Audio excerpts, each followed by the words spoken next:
Good morning, everyone. This is your mathematics class of grade 8, chapter number 8, comparing quantities, and this is your lecture number 10. In this lecture number 10, I will be covering the leftover concepts of chapter 8, comparing quantities.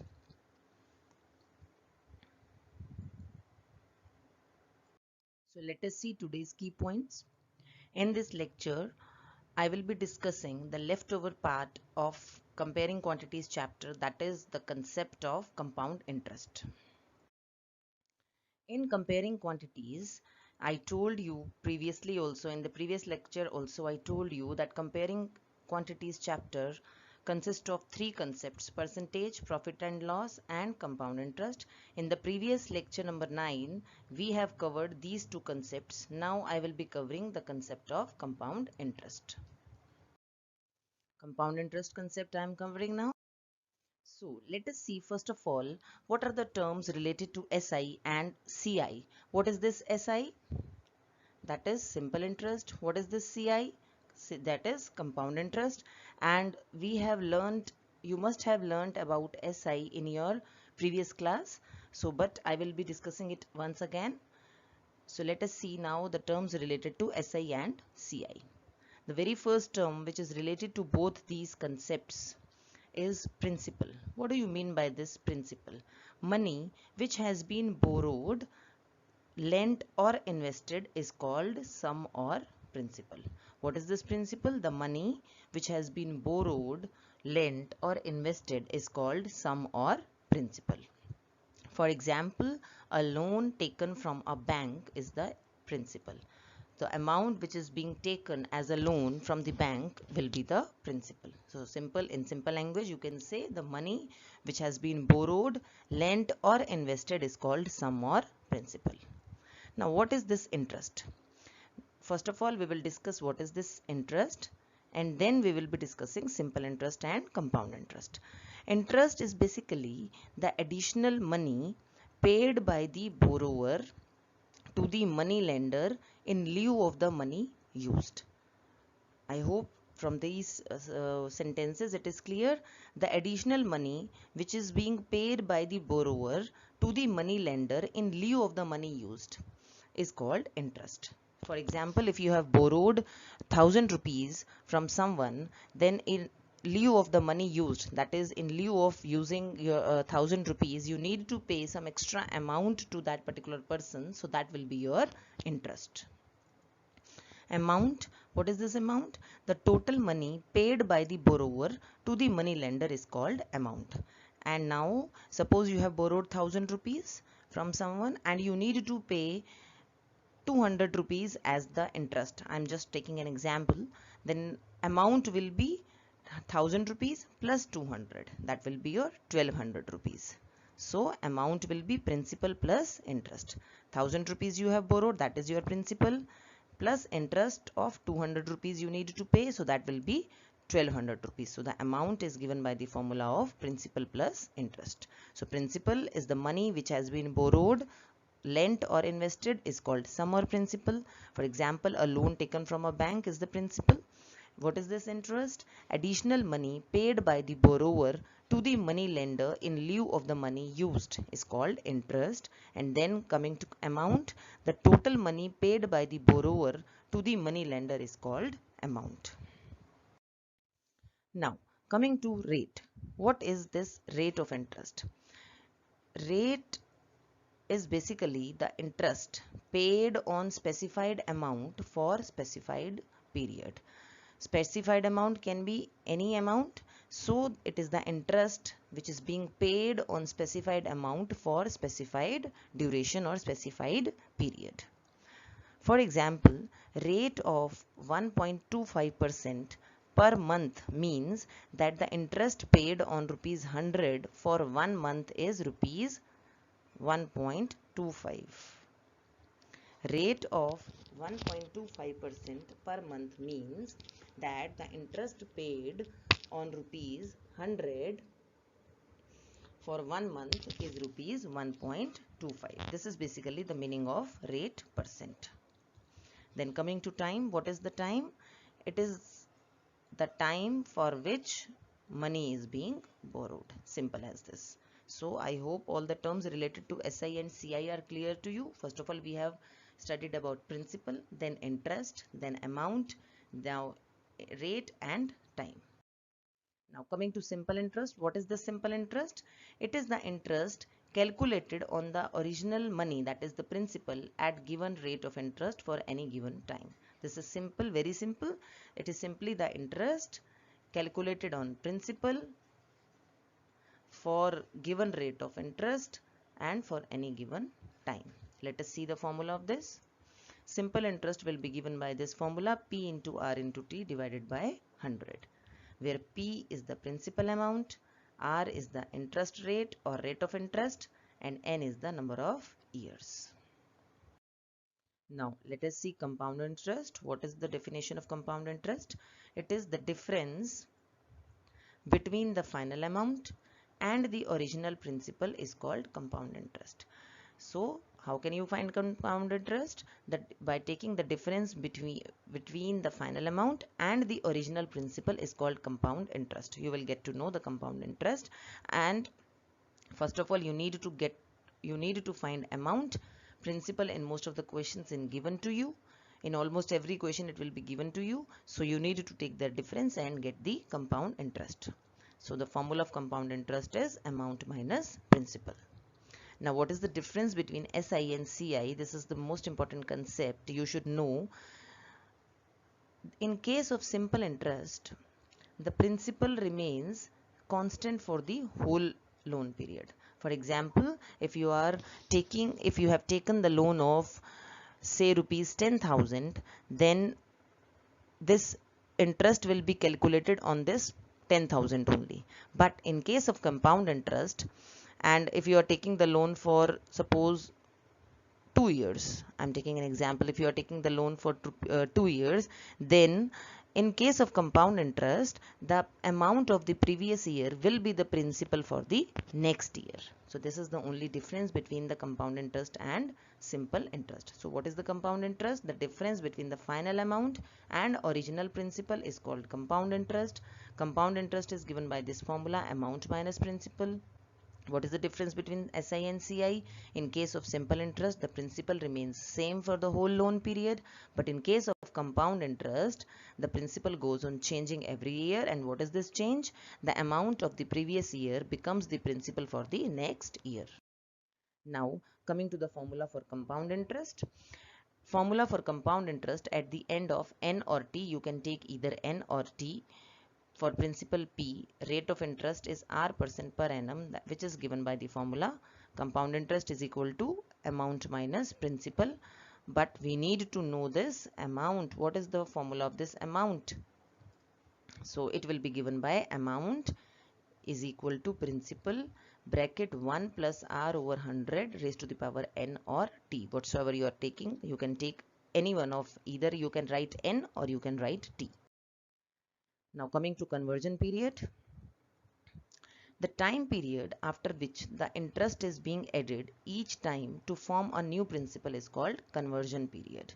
It is basically the time period after which interest is added to form a new principal, which is your conversion period, or you can say the time from one specified interest period to the next period is called your conversion period. Now there are few important points related to this conversion period. Let us see those points. If this specified period is 1 year, that is the interest is being compounded annually. Annually, everyone knows that it is a time period of 1 year. Then there is one conversion period in a year. Simple as this. So if the specified period is 1 year, that is the interest is compounded annually, then there is one conversion period in a year. Now if this period is 6 months, that is the interest is compounded semi-annually or half yearly. We are taking the half of 1 year, that is 6 months. So there will be two conversion periods in a year, and half yearly rate will be half of the annual rate. This will be the effect on rate and time will be multiplied by 2. This we have understood well with the help of examples in the previous lectures.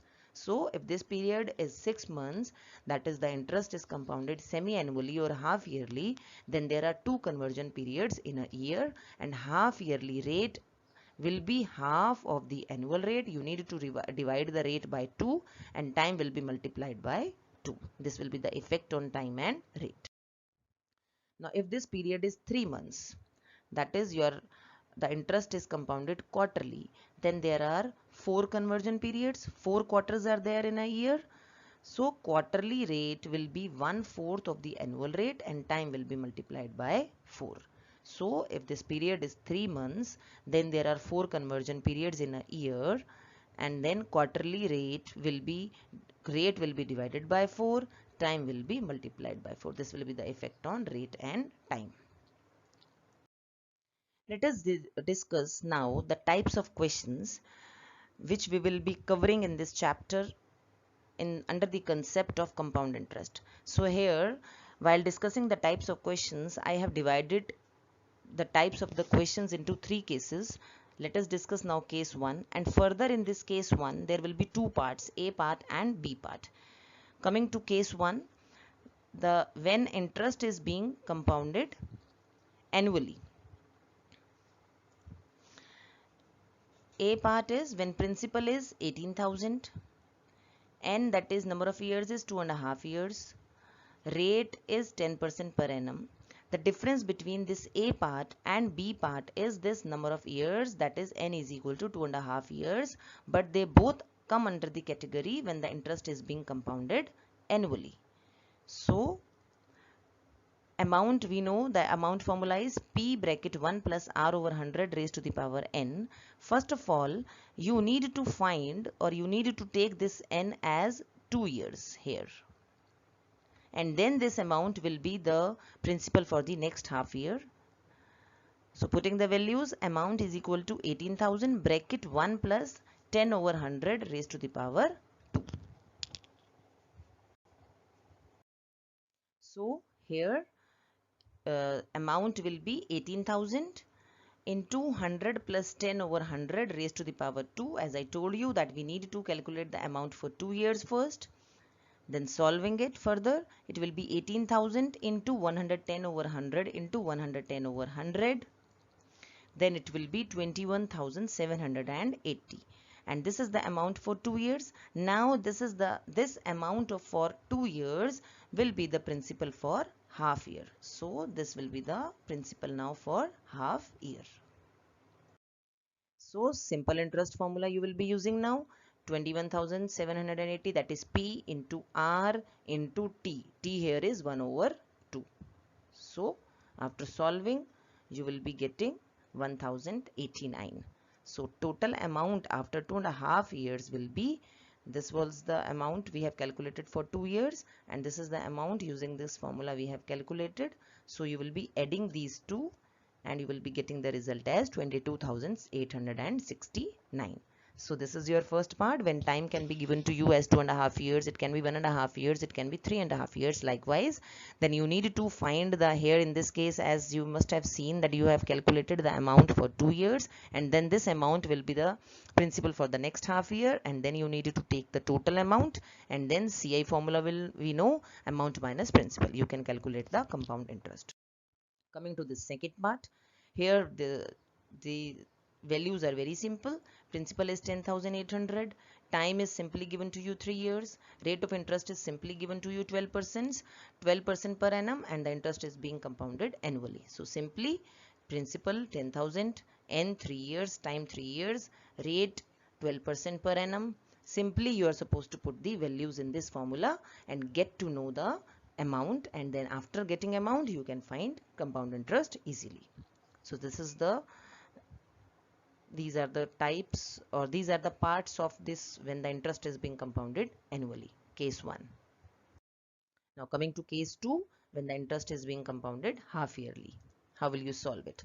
Principal suppose is given to you as 60,000, rate is 12% per annum, N is 1 year, and we know that in case of half yearly, when the interest is being compounded half yearly, we need to divide the rate by 2 and time is to be multiplied by 2. So it will be 12 over 2, that will be 6%, N will be multiplied by, that is 1 into 2, it will be 2 half years, like this.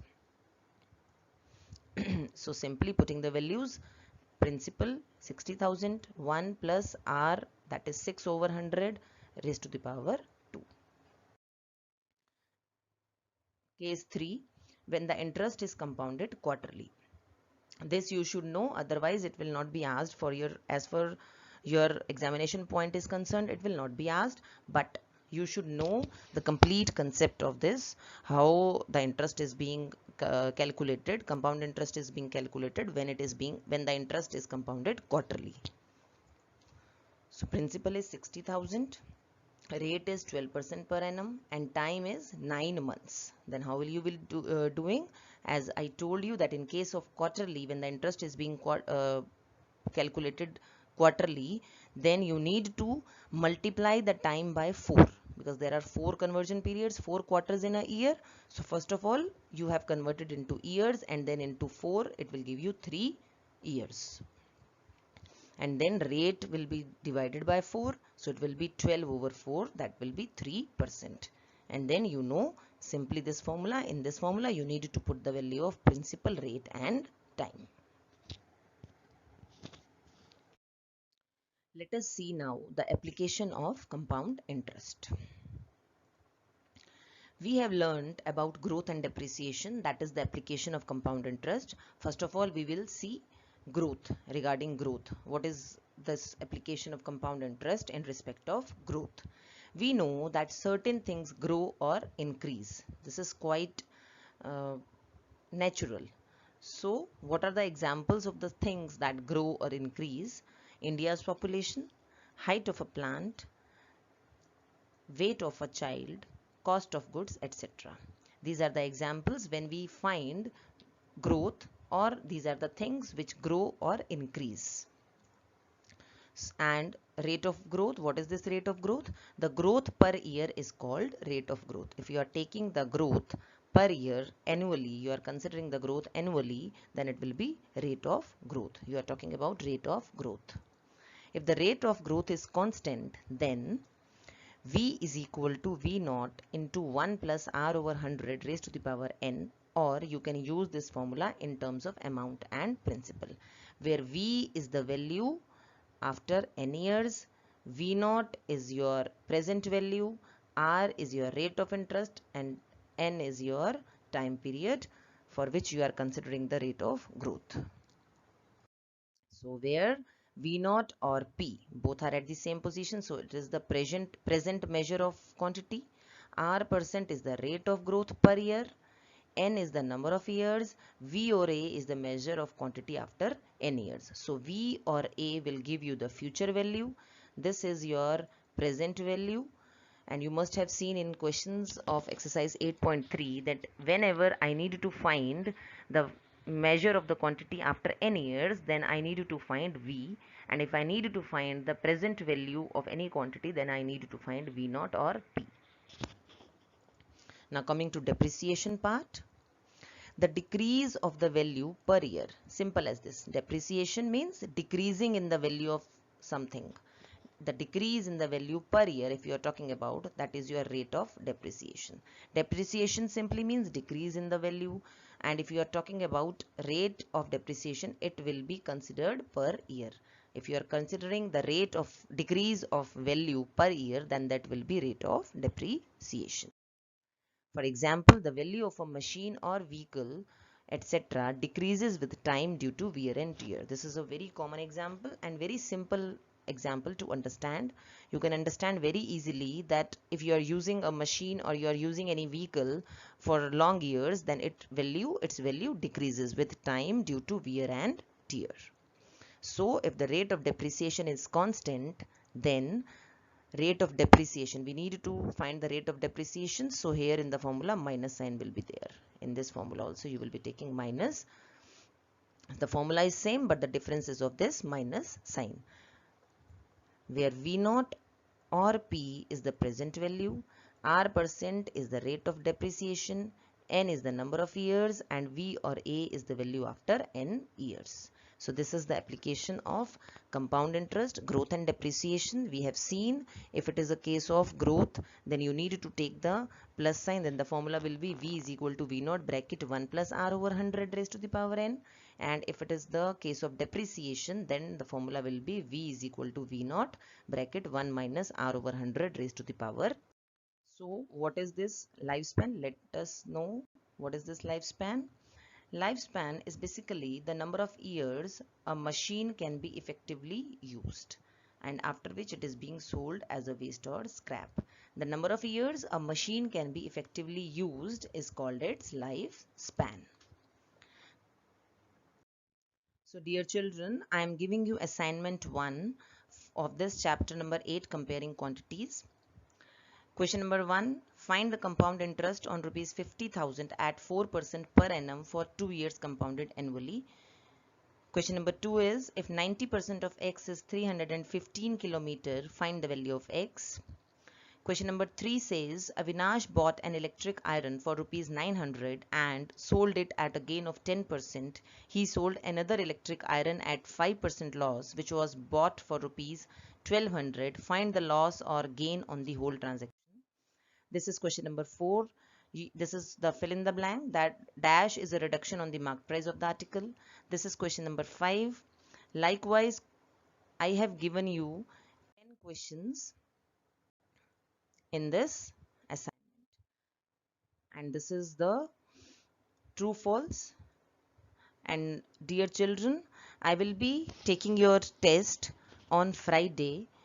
And for this you are supposed to revise this chapter completely from NCERT book, and I will be giving you the 2 assignments of this chapter. This is your assignment number 1 consisting of 10 questions. So your homework is to complete assignment number 1 of chapter 8, comparing quantities, in your homework notebook. So in this lecture what we have discussed about the various terms, or we have discussed the various terms related to SI and CI. We have learnt about principal. What is principal? The money borrowed, lent or invested is called principal. We have learnt the definition of interest. The additional money paid by the borrower to the money lender in lieu of the money used is called interest. Then we have read about amount. The total money paid by the borrower to the money lender is called amount. Likewise, we have learned about rate and time. Then we switched over to simple interest. It is simple. It is the interest calculated on the original money or principal at the given rate of interest for any given time, and this will be given by the formula P into R into T. Then we have learnt about compound interest concept and the formula to find the amount. And then finally compound interest, it is the difference between the final amount and original principal. Then we switched over to the concept of half yearly and quarterly, and then in the end we have learnt about the application of compound interest. So dear children, I have given you all the concepts of this chapter in this lecture number 10 and in the previous lecture, that is lecture number 9. So lecture number 9 and lecture number 10 are your summary lectures. So you can revise your complete chapter from these 2 lectures. Thank you so much.